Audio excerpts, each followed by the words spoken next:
Good afternoon, Facebook Live community. I'm going to take a few moments again, like I always do, waiting and feeling the wind. Look at this wind that's blowing behind us. This is the time of year. The December winds are among us. Super, super beautiful. Feels amazing on the skin. Wish you could be here with us, but if you're not, super cool that you've been able to join us here on our Facebook page live. We're doing a Facebook Live here about sprouting if you guys want to come and hang out. So we've got a packed house this week here at Rythmia. We're sold out. We've got our dear friend Taita from Colombia here to do some ceremonies, an amazing group of people from all around the world that have gathered to enjoy all that Rythmia has to offer. And my offering for you at home and wherever you are today viewing or later on viewing this as a recording is a little bit about sprouting. So I know we've talked about various different raw food techniques and whole food techniques over the course of, I think we've done this about 7 weeks now in a row, something like that. Yeah. And today we're going to touch on sprouts. And when I say sprouts, you probably think, ooh, hippy dippy, that's like weird raw food stuff. But look at how pretty. This is a sprouted pizza that I'm going to talk about a little bit later. But come on, that's food art, right? Sprouts do not mean boring alfalfa. They mean many, many different things. So today I'm going to talk to you a little bit about the why we sprout, the how we sprout, and then we're going to do a few recipes. We're going to be, just to get you hooked, and before I get too involved in this, and before we have a lot of people watching, I'm going to tell you we're going to be talking about the raw pizza that I just showed you. We're going to be talking about hummus done with raw garbanzo beans, and we're going to be talking about making a tuna-less tuna salad as well as a cashew mayonnaise. That's going to be the sauce on our tuna salad. What do you think about that? Does it sound good? I'm hungry again. Did you guys just have lunch? Yes. How was lunch? Delicious. Perfect. You want to come and say hi to our viewers? Yeah, sure. All right. And introduce yourselves because we haven't met, so come on in. I've been introducing staff every week, but today I'm going to introduce guests. So what's your name? I'm Lauren. Lauren, I'm Meg. Nice to meet you. Nice to meet you. Welcome. And you are? Simon. Simon, nice to meet you. When did you guys get in here? Today? Friday. Friday? How have we not met yet? I know. Were you in Breckwork last night? We were the night before. We were. And you're going to come tonight? Yes. Amazing. No pressure. No pressure live on Facebook. So welcome. And you guys had lunch? Yes. How was everything? Oh my goodness, we bought the cookbook. Oh good! Yeah, oh yay! So we're all sold out of the copies of the cookbook here, which is called Miracle Meals. Miracle Meals cookbook available on Amazon if you want a copy at home. But yes, thank you. I'm so excited you guys are here. And these are just dehydrated pineapple that he's gushing about. Amazing. I can't take credit for that other than we chopped them up and put them in the dehydrator. That's Mother Nature's work. That's Mother Nature. Yes. Well, have a seat. We can pull up a chair if you want. Beautiful. Beautiful. Thank you so much. You're welcome. Okay, so like I said, we're talking about sprouts, and this is one of the first techniques that I started doing at home, and it was just a really easy way for me to integrate some additional food into my diet when I was fully raw back in the day, about 10 years ago, that I otherwise wouldn't have had I not discovered sprouts. And I do want to mention, Kenneth is beside me here with a big chalkboard, and he's writing down any questions and comments from any of you guys that are watching. So if you do have anything you want to say, if you want to say hello, if you have any questions, type it in the comments, and Kenneth is going to do his best to keep up with that. So Mirka, oh my goodness, is this the same name that I tried to pronounce last week? Mirko Oravakangas says hi from Finland. Yes, hello again. Thank you for watching. I hope that you are here every week. It's so nice to hear from you. And Maria Reyes from North Carolina says, I love this. Well, I love you. Thank you for watching. Thank you for tuning in. I'm super excited to have you all here. So like I was saying, sprouting is such an easy thing to incorporate into your diet for just a little bit of extra health kick. There's many different reasons why we sprout. I think we've talked about briefly why we soak and sprout nuts and seeds in past lives. So I'm not going to, in past lives. I joke every time I say that, back in our past lives, and our past Facebook lives. So I'm not going to get too much into that today, but I am going to talk about why you might see more and more sprouted grain products cropping up in the supermarket, for example. I know Ezekiel bread is a big thing. Different sprouted grain products like sprouted pea and rice protein powders, different sprouted grain breads and whatnot. Well, I'm just going to touch on that a little bit. And we have to remember, grains are in fact seeds. Like wheat is a seed. It's the seed of a grass. And things like quinoa, it's a seed. The oat, all of these things have a potential to grow into something bigger when given the right circumstances, as are certain nuts. And we talked, I think, about almonds in a couple of weeks ago, and how when you put combine certain things with something like an almond, including water, sun, soil, oxygen, then that almond has potential to grow into an almond tree, as with things like chickpeas. So this is a bag of just dried chickpeas here, completely raw and dried. And this is how, if you're not buying it from a can, this is how you would be buying your chickpeas. And you will cook them at home. But we're not going to cook them. Today we're going to talk about, like I said, sprouting. So the reasons why we do this are, they're threefold as far as I'm concerned. And anyone you talk to in the raw food community or in the nutritional community, they're all going to have their own opinions on why sprouting is good. For me, the main reasons that I took away from a lot of my culinary training and my nutritional education, but I am going to say that I'm not a holistic nutritionist. I've just done a lot of self-study and different culinary courses. For three reasons. Number one, I sprout because it increases a lot of the ability for our body to absorb certain nutrition, certain vitamins and minerals and things like that. The sprouting process, especially nuts and seeds in different grades, the sprouting process allows for more absorption. It also eliminates certain things like phytic acid, which is a type of compound that can make certain other vitamins and minerals less absorbable for the body. So we want to eliminate the phytic acid, and the sprouting process allows for that. And also there's certain studies that say that sprouting increases the fiber content. And let's face it, we could all use a little bit more content, fiber in our diets. So those are my main reasons for sprouting. And if you are a diehard raw foodist, the only way you could really handle eating a lentil or a garbanzo or, something like, what else do I have sprouting here? I've got mung beans. The only way you would be able to eat it and have it a texture that you could actually chew is if you were to soak it and sprout it. Because let's face it, you break your teeth on something like a dry garbanzo or a dry mung bean. So before I'm not going to get too far into details. You could Google why sprout is better than, why sprouting is good, why sprouting is healthy. You can Google that. And I'm sure there's 1,000,001 nutritionists out there with all of their 2 cents on it, but I just want to show you guys how to do it at home because it is really, really easy and super fun, and it makes your salads look really pretty. So first I'm going to show you what I've got. So right here I've got my sprouted mung beans. Traditionally used in a lot of Ayurvedic dishes. Mung beans are fantastic because these are one type of legume, and they are a legume that are less gassy, if you know what I'm saying. So if you have a problem with digesting certain beans and legumes, mung bean might be a good option for you to try because it doesn't have the same gas-inducing effect in the digestion process. So we got mung beans that I've sprouted. I'm going to tell you how to do that in a moment. We're going to use those in a recipe later. Here I've got lentils, so these are just sprouted lentils, and I'll tell you, these guys have only been sprouting for about 2.5 days here in Costa Rica. It's so hot and humid that the sprouts are just growing like crazy. And I'm sure you can see, I don't need to get much closer than that, but they've all grown like 1/2-inch long tails in a 2.5-day period, which is pretty epic. And the third type of sprout I've got here is the garbanzo. So this bag, these are like the same exact garbanzos, only 2 days later. So this is the dried garbanzos, and this is the sprouted garbanzos. You can see the little tails that have started to grow on there. Now, what else do I have here? I've got a couple of different ones here. I've also got some traditional, and you've probably seen these at the grocery store. These are alfalfa sprouts. Beautiful on sandwiches. I love it with a good tuna salad. We're going to do a tunaless tuna salad later on. This would be really, really tasty with that. And I've also got, and this is one that probably everyone's familiar with, bean sprouts. This is typical in a lot of Chinese and Asian dishes and stir fries. It's got a nice crunchy bite to it. So these are your bean sprouts. We're not going to be sprouting these here today, but I wanted to just show you. And when we talk about sprouting, like I said, we're talking about grains, we're talking about nuts and seeds, but I'm focusing mostly on legumes and beans today. Kimberly Lawrence says, hello from Wisconsin. Hello, Kimberly. Nice to see you on here. Thanks for tuning in. And we've also got Philip Red sending you big hugs from Europe. Oh, I'm sending you big hugs right back to Europe. I'm going to Europe this summer. I'm going to be in Copenhagen, Denmark. And various other places in July of 2018. I'm super excited. I haven't been to Europe since 2003, a long time ago. How many years ago was that? 14 years ago. Holy smokes, where does the time go? Okay, so let's get down to it. Let's talk about how we sprout at home, first and foremost. And there are 1,000,000 different types of contraptions now that you could buy online. Go to Amazon and Google and look up sprouting, and you're going to get a ton of different types of contraptions like sprouting trays and special sprouting jars and 1,000,000 different things, which is great if you want to, try that at home and order something like that.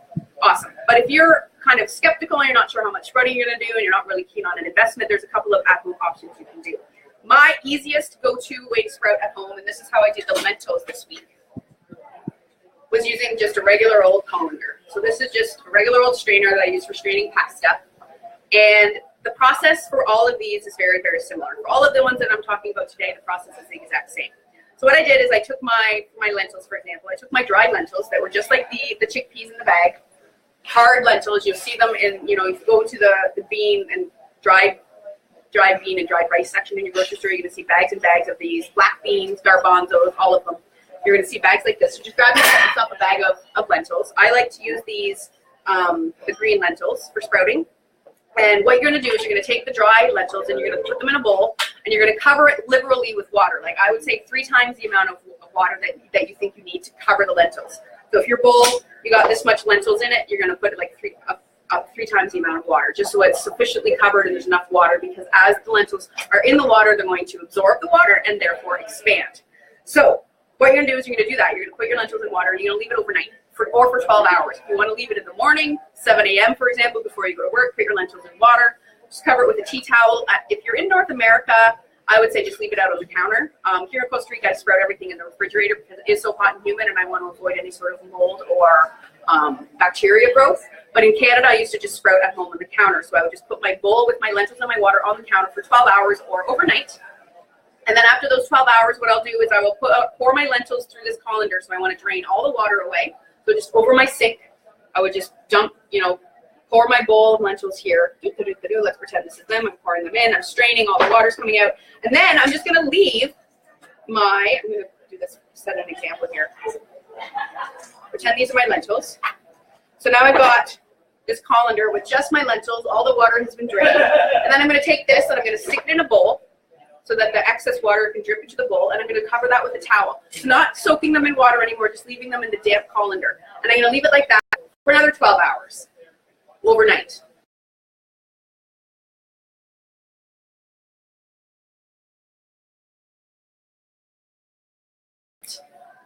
Are we yeah, now we're reconnected. This is my we're offline dance, so every time we go offline, this is what I do, guys.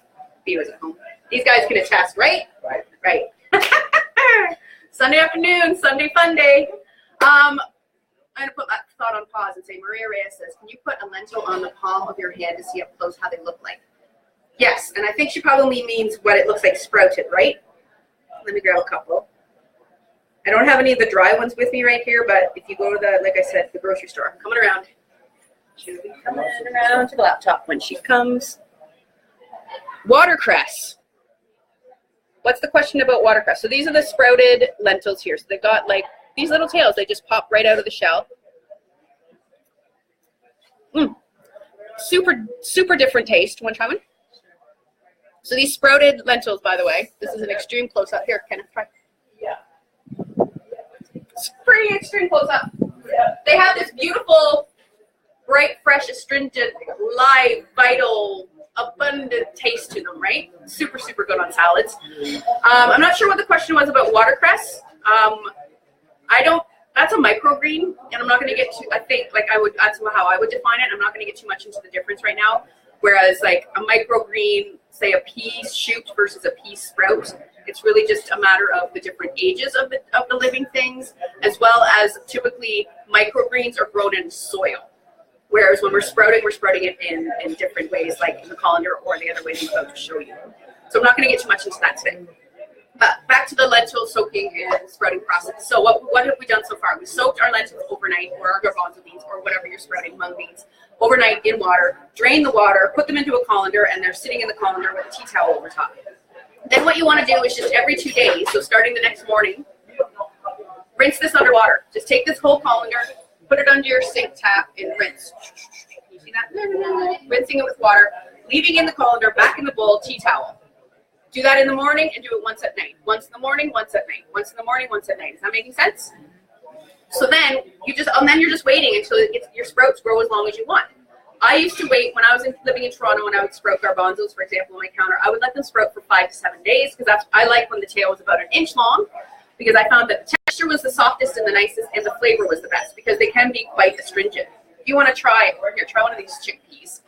And you'll feel it's almost like a bit of a chalkiness in your mouth because the sprouts aren't very long. They haven't been sprouted very long. But as you let them go, and all the carbohydrates and the protein and the fat and the phytic acid and all of that stuff starts to break down, the taste becomes milder. It becomes less raw in taste.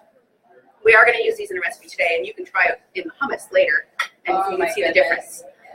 So again, one quick reiteration of how we sprout. Soak the legume overnight, fully covered in water. Drain that water, get rid of it, put your sprout into whatever sprouting container you're going to be using. for this example, I use this colander. Let it sit, and it's just in its own dampness, and that's what's going to help it start to sprout. Rinsing it with fresh water from the tap every morning and every night until it becomes the sprout length that you want. And then after that point, you'll start storing it in your refrigerator to keep them good. Side note, when I store my sprouts in the refrigerator, I always store them with a tea towel underneath the sprouts in the container and on top to absorb extra moisture, because that's going to help them stay good and avoid rotting that much sooner. So this is option number one. Option number two, and you see this quite often in a lot of the blogs out there, is using a mason jar. And I mean, it seems a little bit crazy to me that you can buy special lids that are just screens for this purpose. But if we were going to sprout using a mason jar, pretend these are our dried lentils. We would put our lentils in here, cover it with enough water, soak it overnight, same process as doing it in the colander in the bowl. Then the next morning, what you do is take a piece of cheesecloth or a piece of a nut milk bag that we've talked about, or any sort of draining capacity. You could just drain it from colander. Or what you see on the internet is a lot of special little toppings for jars. Like here, I've just put this fine mesh. And you know what this is? I don't have a, normally I have a hairnet stuck in my bra, so I can put it on when I go to the kitchen. But this is actually a hairnet from the kitchen. And I couldn't find my nut milk bag when it came time to soak all of these things. So I've literally, I mean, this is so Costa Rica MacGyver. I've been soaking my legumes in hairnets. And it worked. So, I mean, you could use a nylon, like a stocking. That would work too. You need to drain your nut milk. Cut a clean stocking. Don't use one that you've worn. But a pair of stockings would work perfectly fine too. You're looking for something with a fine mesh. And a hairnet has a super fine mesh. Ridiculous. I wasn't going to share that with y'all, but I'll share it with you. That's my truth. I'm standing in my truth these days, and I'm using a hairnet to make sprouts, and I'm proud of it. No shame, no shame. So, as I was saying, so the same process if you're doing it in a jar, and the jar just looks nicer, really. And I mean, aside from that, it's the exact same process. And then what you would do is you would drain your water out after your initial soak period, and then you just add fresh water in, give it a good shake, pour it out, and then you've got your legumes sitting in this jar damp, and then they're going to start the sprouting process, and you would just rinse twice a day. Now I got Kenneth doing a little dance here with some more information. Leslie Daly says, hello from Detroit. What's up, Detroit? It's probably pretty cold up there right now, I bet. And Sven Dawn says, I love your healthy food. Oh, thank you. I love you, Sven. That's beautiful. Thank you for sharing. And Maria says, sprouting changes the amount of protein the seed contains. Sprouting, what it can do is, what it does is it breaks down the dormant protein that's in a seed that has not been, like the germination process hasn't started. The protein is dormant. It's asleep. It's sitting there waiting. It's potential. Then when we add water, what happens is the germination process begins, and the dormant protein starts to break down a little bit into amino acids. And amino acids are the building blocks of protein. What our body needs to build protein is amino acids. That's why there's certain foods out there that we call complete protein, plant-based proteins, and that's because they have all of the essential amino acids to build protein in the body. Certain other plant-based proteins only have like maybe 9 of the essential amino acids. But to get off on a little side tangent, there used to be the idea that in order to be a vegetarian, you had to have a grain and a bean, or a grain and a legume at the same time in order to get a full protein, because that's the only way to get all of the essential amino acids. But that has been debunked because your body does collect these amino acids. So if I, certain bean at one meal and then rice and certain other ingredients at another meal, your body is going to take all of that stuff and build the protein that it needs. You don't need to do it all at once. But that's the idea behind this sprouting and the protein. It's just breaking down into amino acids. Again, not a nutritionist. This is just my own research and study, and this is what all my holistic nutrition friends have been talking to me about for ages. Maria Reyes says, no shame. Amen, sister. No shame. I got no shame. It's pretty clear, I think, that I don't have any shame anymore. This is the one that's always making jokes about balls on Facebook Live. I have no shame. No shame. Okay, I digress. Focusing. What time are we at right now? Is it 12? Is it 2:20 already? My goodness, I haven't even gotten to the recipes. Okay, so those are the processes. We did it in the colander. We did it in the jar. We could do it in the nut milk bag, which is the same. Like if you had your nut milk bag that we talked about in other Facebook Lives, you would just leave your sprouts in your nut milk bag. Pretend this is nut milk bag, and just let it sit in a bowl and sprout that way. And then it's convenient. You just take this whole bag, rinse it, and you've got your water hosing on it, and you just rinse it this way, toss it back in your bowl, and you've got it going like that. It's super, super easy. Does that make sense? Did I cover the sprouting? I think we pretty much covered it, right? Like I said, Google it if you have questions, because there's so much information out there. And my first cookbook, actually, Map Wellness Morsels, that I wrote in 2013, has a sprouting chart, a little mini sprouting chart in there, and more information about sprouting. If you want more of my 2 cents about the whole ordeal. So let's get into our first recipe here. So we're going to be doing a tunaless tuna salad, and I think we've done something very similar like this in the past. There was a little wasp in my water dish. That's what I was just throwing out there. So I've really discovered something about myself in the last couple of weeks living in Costa Rica. This has nothing to do with sprouting or food. But last night in the breathwork class, there was a spider on someone's mattress. And a few of the guests were like, oh my God, it's a spider. And I, all composed, walked up, put the spider in my hand, and calmly walked outside and tossed it. I'm terrified of spiders.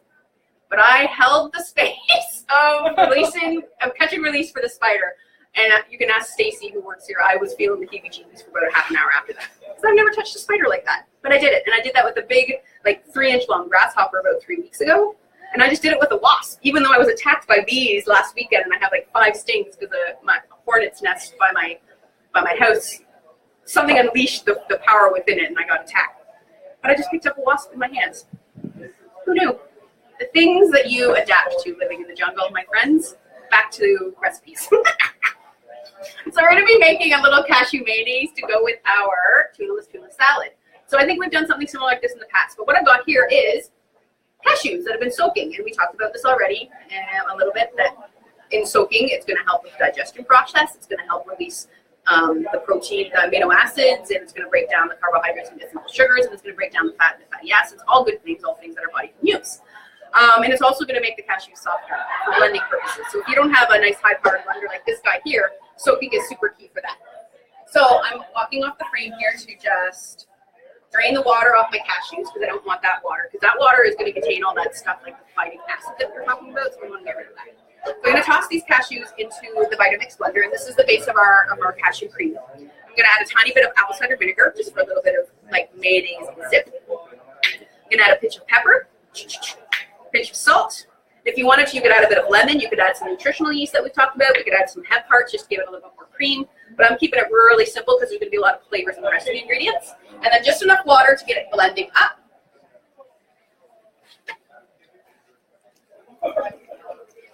Like so. Onto the blender, and we're just going to blend this till smooth. And then that's that recipe. Done. And this is a great thing to keep on hand. To utilize in many different applications. Even just spread on a sandwich is really nice. To use as a pasta sauce base is really nice. It freezes really well. I think we've talked about that. Blend this up.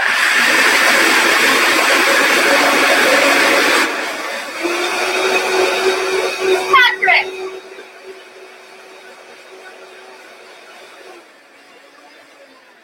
So, my dear friend, Patrick from, hello, hi Meg, he says, looking forward to seeing you in January. I'm so looking forward to seeing you, Patrick. Patrick and I, we talk pretty much every day on Facebook. He is a guest that was just here recently. Love you, Patrick. So wonderful to hear from you. Thank you for tuning in. Please share this Facebook Live with anyone that you think might benefit. And I'm so excited you're back in January. That's so soon. What is it, December 3rd already today? Mm-hmm. December 3rd. Full moon, Mercury retrograde. I don't do a lot of astrology stuff, but I'm starting to a little bit more. So things are going to get crazy up in here in the next little while, my friends. So just keep breathing. And Maria Reyes says, Meg to the rescue. Oh, she's probably referring back to my story about the bugs. You got it, Maria. So this is our mayonnaise. Oh my God, so good. Coming around. Have a little whiff of that. Simple, so easy. Good. Look at that creamy mayonnaise texture. This will set up in the refrigerator too. If you want, it'll get a little bit thicker as it sits and cools. But for right now, that's perfect. So next thing we're gonna do is our tunaless tuna salad. And what I've got over here, probably can't maybe see it so well, but I've got my old food processor dear friend here. And all I'm gonna do is toss some ingredients in there. And this will actually taste like tuna. It's going to taste just like tuna. Well, as tuna as vegan tuna can get. You will be able to taste it. Oh my goodness. So we're using our sprouted chickpeas as our base. And this is a take on a recipe that did I ever do this? I feel like I might have done this on the live already. I got to keep better track of this. But because I was just about to say, this is a take on a recipe that I learned in my Ruby plant-based culinary course I think I might have done this already, so we'll keep it short. So what I didn't do with sprouted chickpeas. There's the difference. So I'm putting in, I don't know, a couple of cups of this. And then what I'm going to do is I'm just going to pulse this up till it comes like the flaked tuna texture. It's supposed to be on the pulse. That was not a pulse. Just pulsing it up. Here we go. Yum. Oh my goodness. It smells so alive. So this is the texture I'm going for, nice and chunky. And then I'm going to dump that into a bowl because I don't want this to be like a hummus. I don't want a hummus texture. I want it textured like tuna would be. So back onto my food processor, and then I'm going to toss in the rest of my flavors. So we've got here celery. This is just chopped celery. We just gave it a quick chop. I'm going to dump all of that in. Why? Because I like to have a little bit more vegetable than, say, the super high starch and protein of the chickpeas. Are you going to take a picture? Oh, I am. I'm just kidding. No, I love that. Please do that again.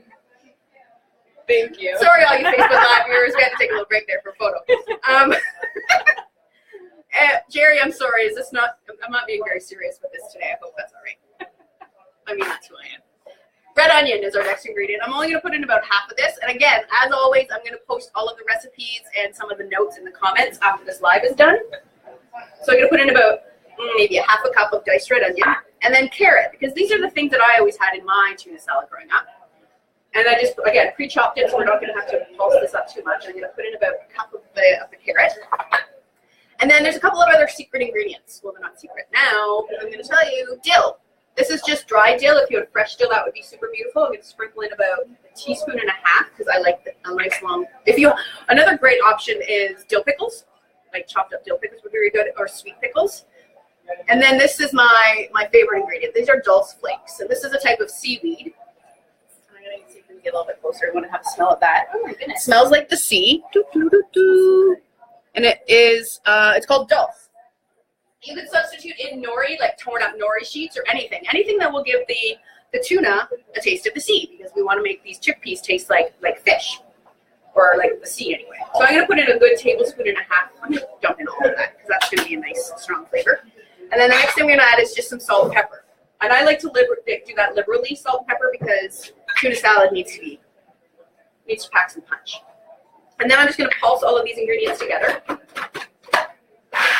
Careful not to blend it too much because I want these veggies to still have punch. Maria Reyes says, are all these recipes in your cookbook? No. The cashew mayonnaise is in my first cookbook. This chickpea one, I think, might be on my blog, and if it's not, that's cool because I'm going to put it in the comments here. So all of the recipes that I'm going to do today, I'm going to put in the comments right here on the Facebook Live, so you guys can copy and paste them from there. Patrick Fromm says, when are you going to show us how to make nut cheeses? Good call, Patrick, because I've been running out of certain ideas about what to do. So we'll do a cheeses and fermenting class. Maybe, I think I've got my content lined up for the next couple of weeks, but maybe towards the end of December or in the new year, we will do a nut cheese class or a all different fermented goodies class, Patrick. That one's for you, my friend. So pulsing my veggies up a little bit more. And I just want to break this down a little bit and get the dulse blending in with the veggies. All right. Smells delicious. There's the texture, and then I'm going to dump this in with my chickpeas. And you know what? Oh, good. Kenneth, you're my savior. You brought me spoons because I never remember. Scrape that all out, get all this goodness. And this is it. All I need to do now is add in my cashew mayonnaise. And you could, if you didn't want to make your own cashew mayonnaise, you could just use whatever mayonnaise you have on hand. You could make your own with egg. You could use veganese. You could do whatever you want. Sour cream, goat yogurt, you name it. I'm just going to dump in a little bit of this, just enough to get it all sticking together.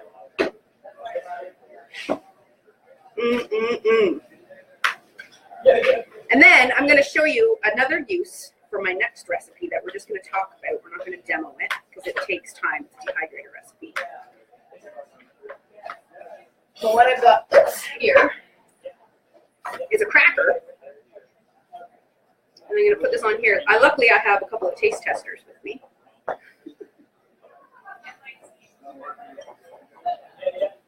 So I'm going to ask, do you want to come come and try this Yeah. live with our viewers? I would absolutely love I hope you don't hate it, because that'll be embarrassing. Actually, I've loved everything you've made so far. All right, well, here, I can hold this plate underneath you while you take a bite. And this is which we're going to talk about next, a raw sprouted mung bean pizza cracker on the bottom.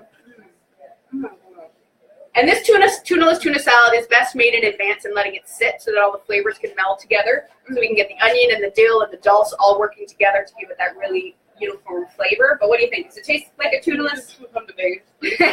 I've never been to Vegas. What do you think, Jared? Can I go take some time off and hang out in Vegas? Mm-hmm. Does it taste good? You like that? Delicious. Okay, Yeah. sweet. I'm taking it with me. I may. Kenneth, you want to try one? All right. Oh, that's so good. And Kenneth, what do you think about all these weird and wonderful raw vegan dishes that I'm always making here? This isn't traditional Costa Rican fare, that's for sure. Here, you want to come over here, buddy? I'm going to pile that high for you. Here, hold that underneath. You can give that a try.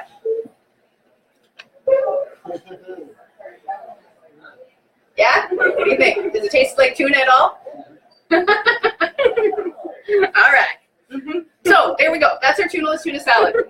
Kenneth gives it a thumbs up. Now, here, did I show you what this looks like? I'll come over and show you guys this before I get into the next recipe. So this is the final product. Looks like a nice chunky tuna salad. And then I would keep this in the fridge. I would throw a couple of scoops of this on top of a salad. It's really great between 2 slices of bread with some alfalfa sprouts. Really nice, just served with crackers, served with crudité, you name it. Really good.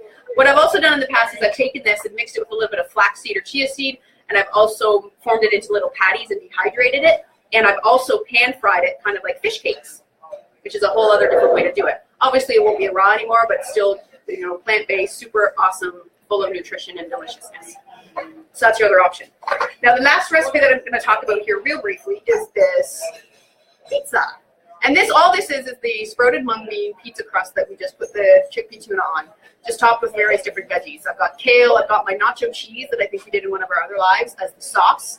Got some marinated mushrooms, fresh tomato, mung bean sprouts on one, and alfalfa sprouts on the other. And this would make a really delightful light lunch.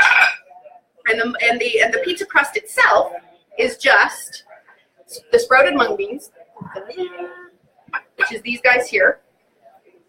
Which, by the way, mung beans are considered one of the preferred legumes when it comes to Ayurveda because they are tri-doshic friendly. And if you know much about Ayurveda, the idea is that there are 3 different types of body constitutions. There's Vata, Pitta, and Kapha. And it's funny, Jerry and I were just talking about Ayurveda and the fact that it's so windy. Vata, yeah, there's so much wind here right now in Costa Rica that, I was like saying people that are really have some Vata aggravation are probably going to go a little bit crazy right now because it's so windy. But if you want to look up a bit more about Ayurveda and body doshas, it's really cool. It really helped me learn more about my body and what works for it. But these beans are one of the few types of legumes that are good for all 3 doshas, as long as they're combined with specific spices for each type of dosha. And also, as I mentioned, lower on the gas scale. But this pizza crust recipe was made in the dehydrator, and it was really simple. It was mung beans. I put in some garlic and some ginger, some handful of mixed greens, curry powder, a little bit of coconut oil, just really, really simple ingredients. I'm going to put the recipe in the comments as well. And then I did that in my dehydrator, and we talked about that before. We are going to do dehydrator class, and it was just, I had them all rolled out on this dehydrator sheet, dehydrated overnight in the dehydrator, and that recipe will be listed in the comments below. I think that was, I did do the hummus. That's what I was forgetting. Should we do the hummus? What time is it? 2:35. I don't think we need to do the hummus. Hummus is pretty easy, right? Or do we need to do it? I don't think we need to do it. Hummus. So it was just going to be hummus with the sprouted garbanzo beans, tahini, lemon juice, garlic, salt, pepper, olive oil, and then the secret ingredient that a friend of mine, Sherilyn, taught me back in the day was to add in some orange juice, and it gives it a nice sweetness to the hummus. And I've been doing that here at Rythmia the last few weeks, and the guests really liked it, as have the staff. So that's the secret. And the only thing that was different today was I was going to use the sprouted garbanzos. So go ahead and try this at home. Sprout your garbanzos, download or copy down from the comments later of my hummus recipe, and then try making it with sprouted garbanzos, and then taste the difference. You're gonna definitely taste the difference because it is, like I said, a bit more bright and astringent and starchy in texture and flavor, the sprouted garbanzos, but I think it's worth trying at home. And that, my friends, is all I have today. I hope that was helpful. I hope that you learned something. I hope hope that it's maybe inspired you. You hear the music just came on. That's my cue. That's like my hook. Get off the stage. The restaurant music is back on.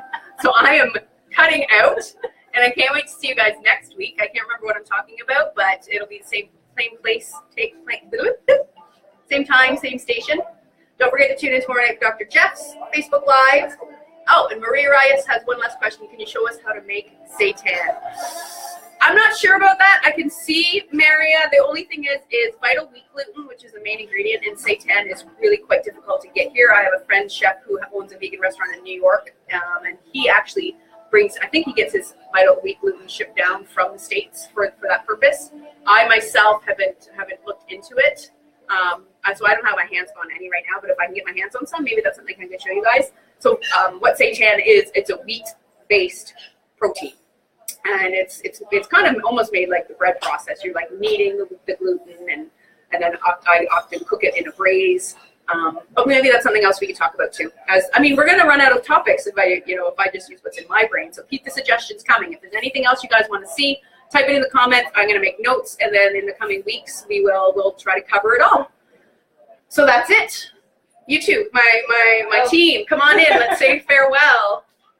Thank you so much for joining us today, awesome. And we will see you guys next week. Thank you. Hasta luego. Ciao. Delicious. Oh my goodness. Oh, I'm so happy you liked it.